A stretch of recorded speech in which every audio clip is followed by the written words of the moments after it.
আমরা এতক্ষণ আলোচনা করেছিলাম স্ট্র্যাটেজিক প্ল্যান নিয়ে।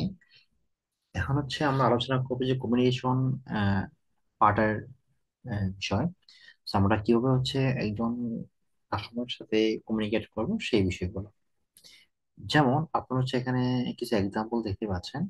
আর আমি এই ডক ফাইলের লিংক আমি দিয়ে দিব। সো আপনার এই ডক ফাইলটা দেখে দেখেও পড়তে পারবেন, সাথে ভিডিও তো দিয়ে দিব। এখন প্রথম পার্ট ওয়ান পার্ট ওয়ান সেটা হলো যে কাস্টমারের বাজেট সম্পর্কে প্রশ্ন করা নিয়ে আপনি কিভাবে এই বিষয়গুলো আপনি জানতে চাইবেন। যেমন আমরা হুট করেই বলে ফেলি যে কাস্টমারের বাজেট কত। তো এভাবে আসলে প্রশ্ন না করে আমাদের বলা উচিত যে আমরা বিভিন্ন দামের ফার্নিচার অফার করি। আমাদের কাছে প্রিমিয়াম ডিজাইনের ফার্নিচার এবং বাজেট ফ্রেন্ডলি ফার্নিচার রয়েছে। আমরা ক্লায়েন্টের চাহিদা অনুযায়ী ফার্নিচার সেল করতে গেলে প্রিমিয়াম এবং বাজেট ফ্রেন্ডলি ফার্নিচারের মধ্যে পার্থক্য প্রিমিয়াম মানে একটু এক্সপেন্সিভ, লাইক একটু বেশি দাম হবে। এন্ড বাজেট ফ্রেন্ডলি মানে যে একটু কম দামের ফার্নিচার আমরা সেল করে থাকি। So, আমরা এভাবেই, যদি ক্লায়েন্ট যদি আমাদের বলে না আমি একটু প্রিমিয়াম বা একটু এক্সক্লুসিভ ফার্নিচার নিতে চাই, সেটা অবশ্যই আমরা মনে করতে পারি যে ক্লায়েন্টের বাজেট হাই। সো আমরা বেশি দামের ফার্নিচার গুলো আমরা দেখাবো। আর যখন বলবো যে বাজেট ফ্রেন্ডলি বা এভারেজ যেই ফার্নিচার গুলো আছে সেগুলো ক্লায়েন্ট দেখতে চায়, তখন আমরা মনে করবো যে ক্লায়েন্টের বাজেট মানে এভারেজ বা কম। সো তখন আমরা বাজেট ফ্রেন্ডলি ফার্নিচার বা কম দামি যে ফার্নিচার গুলো থাকবে সেগুলো তাদেরকে আমরা দেখাবো। সো এভাবে আমরা কৌশলে মানে টিপস ইউজ করে দেন একজন ক্লায়েন্টের বাজেট সম্পর্কে আমরা জানতে পারি। সো কেন আমাদের এভাবে বলা উচিত, এখানে ব্যাখ্যা দেওয়া সেটা হলো যে সরাসরি বাজেট জানতে চেয়ে কাস্টমারের প্রয়োজন অনুযায়ী উপযুক্ত সোফা নির্বাচন করা আমাদের কাজ।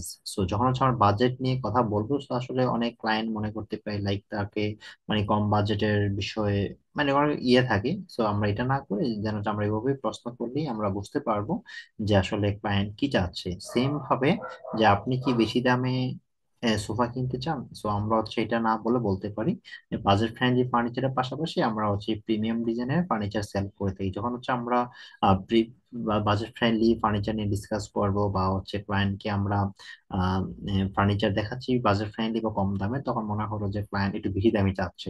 তখন আমরা এভাবে প্রশ্নগুলো না করে আমরা বলতে পারি যে বাজেট ফ্রেন্ডলি ফার্নিচারের পাশাপাশি আমরা প্রিমিয়াম ডিজাইনের বা এক্সক্লুসিভ ডিজাইনের কিছু ফার্নিচার আমরা সেল করে থাকি, চাইলে আমি আপনাদেরকে সেগুলো দেখাতে পারি।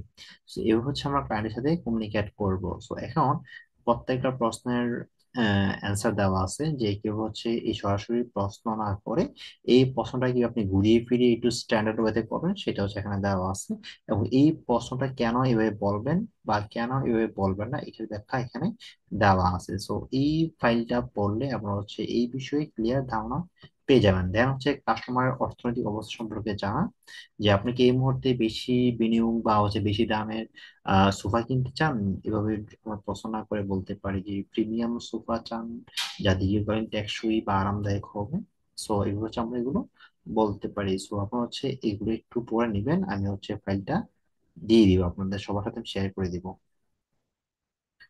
দেন পার্ট 3, সেটা হলো যে কোম্পানি অন্য কোম্পানির সাথে তুলনা নিয়ে প্রশ্ন। যে অনেক সময় দেখা যায় যে কোম্পানি মানে কাস্টমার অন্য কোম্পানির সাথে তুলনা করে থাকে, যে লাইক প্রতিযোগী কোম্পানির সোফা তো কম দামে পাওয়া যায়, তাহলে আপনাদের সোফার দাম বেশি কেন। যখন আমাদেরকে এই ধরনের প্রশ্ন করবে, তখন আমাদের উত্তর দেওয়া উচিত যে আপনি নিশ্চয়ই এমন সোফা খুঁজছেন যে যা দীর্ঘমেয়াদী ও আরামদায়ক। আমাদের সোফাগুলি প্রিমিয়াম মানের কাঠ ও ফেব্রিক দিয়ে তৈরি, যা দীর্ঘদিন ধরে টেকসই থাকে এবং আরাম নিশ্চিত করে। আমরা এখানে একটা বিষয় ফলো করব যে যখন অন্য কোম্পানির সাথে আমাদেরকে তুলনা করবে, আমরা কখনই অন্য একটা কোম্পানির খারাপ বলবো না বা অন্য কোম্পানির নামে বদনাম আমরা কখনই করবো না। যখন আপনি যখন এমন ধরনের একটা কোশ্চেন একজন কাস্টমার করে থাকে, ওরা মানে প্রস্তুত থাকে যে আপনি বলবেন যে ওই কোম্পানি ভালো না, বা ওই কোম্পানি থেকে আমি ভালো সার্ভিস দিচ্ছি। তো এটা কম্পেয়ারিং টাইপের একটা অ্যান্সার শোনার জন্য এই কাস্টমার প্রস্তুত থাকে। কিন্তু যখন হচ্ছে আপনি এই কোম্পানিকে কোনো দোষ গুণ না বলে আপনি আপনার প্রোডাক্ট বা ফিটমেন্ট ক্রাফটের প্রোডাক্ট কে ফোকাস করতেছেন, বা এটা ফিচার্স গুলো নিয়ে বলতেছেন, তখন কিন্তু সে একটু মানে একটু মানে লাইক একটু চেঞ্জ হবে। যে সে তো মানে তার প্রোডাক্ট নিয়ে আলোচনা করতেছে, মানে কম্পেয়ার করতেছে না। ট্রেডিশনাল যে মেথড, যে লাইক হচ্ছে আমরা অন্য কোম্পানিকে আমরা খারাপ বলি, নিজের কোম্পানিকে ভালো বলি, আমরা অন্য কোম্পানিকে খারাপ না বলে আমরা হচ্ছে নিজের কোম্পানির প্রোডাক্ট গুলো আমরা বেশি করে আমরা ফোকাস করবো, ফিচার্স গুলো, বেনিফিট গুলো, দেন হচ্ছে একটা পজিটিভ মাইন্ড ক্রিয়েট হয়। তো এইভাবে হচ্ছে কোন প্রশ্নগুলো কিভাবে করা উচিত এখানে হচ্ছে আমরা একটা কিছু এক্সাম্পল দিয়ে দিয়েছি। এই এক্সাম্পল গুলো হয়তো বা কিছু মানে কমন প্রশ্ন হইতে পারে, তবে হয়তো এর বাইরেও আপনারা অনেকগুলা প্রশ্ন পাইতে পারেন। আপনারা হচ্ছে ডেফিনেটলি যেটা আমরা প্রথমে পড়তেছিলাম বা দেখছিলাম যে স্ট্র্যাটেজিটা, এটা জানতে ইম্পর্টেন্ট। যে লাইক হচ্ছে যেন আমাদেরকে একটা কোশ্চেন করা হবে, এটা হচ্ছে আমাদের ইম্পর্টেন্ট। যে লাইক হচ্ছে আমরা কি করব, আমরা ডিরেক্টলি বলবো, স্টেটমেন্ট দিব, দেন হচ্ছে প্রোডাক্ট ফিচার্স নিয়ে আমরা ডিসকাস করব, A to Z product product discuss করবো, দেন হচ্ছে একটা পার্সোনাল পার্সোনাল এক্সাম্পল দিয়ে দেন হচ্ছে আমরা এটা কমিউনিকেট করবো, ঠিক আছে। আর সেকেন্ড যে পয়েন্ট সেটা হলো যে আমরা যখনই কোনো একটা আমাদের কমিউনিকেশনের মধ্যে যদি আমরা কোনো একটা অপশন দেওয়ার প্রয়োজন, মানে কোশ্চেন করার প্রয়োজন হয়, তখন অবশ্যই ক্লায়েন্টের ডিরেক্টলি চয়েস জানতে চাইবো না। তো অপশন দিয়ে তার চয়েসটা আমরা জানার চেষ্টা করে থাকবো। তাহলে হচ্ছে অপশন দিলে কি হবে, যে আমাদের যেগুলো অ্যাভেলেবেল, যদি আমরা হচ্ছে ওই অপশনগুলো তাদেরকে আমরা দিই, তারা হচ্ছে ওই অপশনগুলো আমরা চুজ করবে। আর যখন সে নিজে থেকে চিন্তা করবে, তখন সে হয়তো মানে সঠিক সিদ্ধান্ত নিতে পারবে না, বা সে ওয়াইডলি অনেক কিছু চিন্তা ভাবনা করে থাকবে। দেন হচ্ছে এটা এটা হচ্ছে মেইন পয়েন্ট, যে লাইক হচ্ছে আমরা এখানে এগুলো জাস্ট একটা এক্সাম্পল। হ্যাঁ, যদি হচ্ছে আপনারা হচ্ছে এই পয়েন্টগুলো যদি ঠিক মতো বুঝতে পারেন, আই থিঙ্ক এই এক্সাম্পল গুলো বা হচ্ছে নমুনা কোশ্চেন গুলো আপনাদের জন্য সহজ হয়ে যাবে। বা হচ্ছে এই টাইপের যত কোশ্চেন করুক না কেন, আপনি খুব সহজেই অ্যান্সার করতে পারবেন according to use this rule. Okay, so আমরা হচ্ছে এখান থেকে যদি হচ্ছে আরো কোশ্চেন দেখি। কাস্টমার কনফিউজড হয়ে গেছে সিদ্ধান্ত নিতে, তখন আমরা কি করা, আমাদের কি করা উচিত? যেমন হচ্ছে আপনি কি এই সোফা কিনবেন, লাইক হচ্ছে সে একটা সোফা দেখো, সোফা দেখার পরে সে সিদ্ধান্ত নিতে পারতেছে না, সে কি করবে? তখন হচ্ছে আপনাকে, আপনি এভাবে প্রশ্ন না করে আপনি বলতে পারেন, আপনার ঘরের ইন্টেরিয়র ব্যবহার প্রয়োজনের ভিত্তিতে এই ডিজাইনটি কেমন লাগবে মনে করছেন। তাকে আপনি এটা এটা এটা প্রশ্ন করতে পারেন।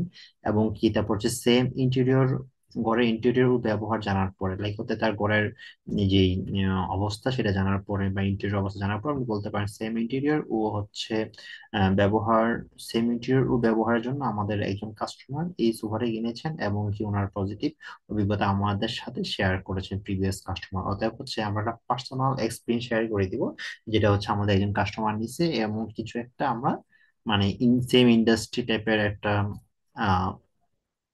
এক্সপিরিয়েন্স শেয়ার করে থাকবো আর কি।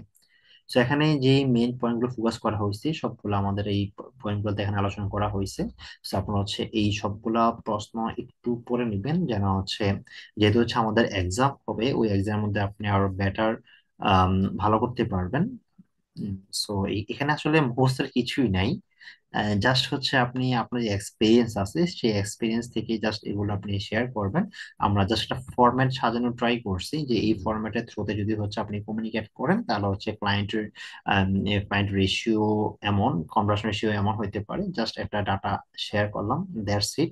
বা হচ্ছে আমরা স্ট্যান্ডার্ড কমিউনিকেশন মেনটেন করতে পারি, সেই জন্য এই বিষয়গুলো ডিসকাস করা। আর এই প্রশ্নগুলো সবাই পড়ে নেবেন, তাহলে আমি মনে করি যে আপনারা হচ্ছে ভালো একটা ধারণা পেয়ে যাবেন। অ্যান্ড সো ফাইনালি আমরা হচ্ছে এতটুকু আলোচনা রাখি। আই থিংক আমরা যে বিষয়গুলো আমরা এখানে বলতেছিলাম বা আলোচনা করছি, আই থিংক আপনারা মোটামুটি বুঝতে পারছেন। তারপরে যদি কোনো প্রবলেম থাকে সেক্ষেত্রে হচ্ছে অবশ্যই আমাকে ইনফর্ম করবেন, আমি আমার জায়গা থেকে সেগুলো সলভ করার ট্রাই করব। আর আপনাদের সবার দেখা শেষ হলে আমরা একটা ডেট ফিক্স করব এক্সামের জন্য, দেন হচ্ছে সবার এটার উপর একটা এক্সাম হবে। থ্যাংক ইউ, সবাইকে অসংখ্য ধন্যবাদ।